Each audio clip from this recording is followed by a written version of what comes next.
সরকারের চরম উদাসীনতা কারণেই যে বিপর্যয় ঘটেছে উত্তরবঙ্গ জুড়ে, জলপাইগুড়ি জেলার নাগরাকাটা, ময়নাগুড়ির ধূপগুড়ি, নাগরাকাটার বামনডাঙ্গায় টন্ডু আর গদেয়ারকুটি আর আমাদের আমগুড়ির এই মানুষ বিপর্যস্ত মানুষের পাশে দুবার মুখ্যমন্ত্রী আসলেও স্বাস্থ্যক্ষেত্রে, পানীয় জলের ক্ষেত্রে যে ধরনের পরিষেবা পাওয়া উচিত তা একেবারেই বঞ্চিত।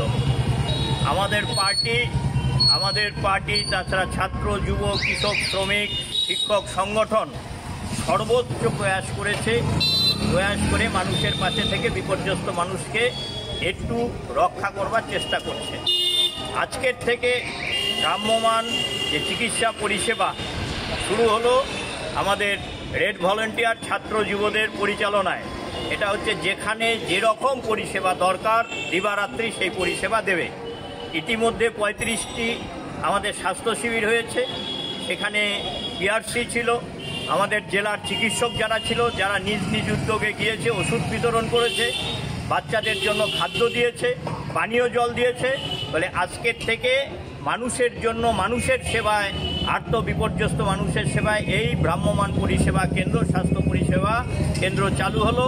আমরা সকলের কাছে আবেদন করছি, আপনারা এই পরিষেবা কেন্দ্রের পাশে থেকে বিপর্যস্ত মানুষের পাশে যেভাবে আমাদের পার্টি, গণসংগঠন সমূহ সহযোগিতা করছে, দলমত নির্বিশেষে এখন আমাদের এটাই কাজ, মানুষকে বাঁচানো, মানুষের পাশে রক্ষা করার।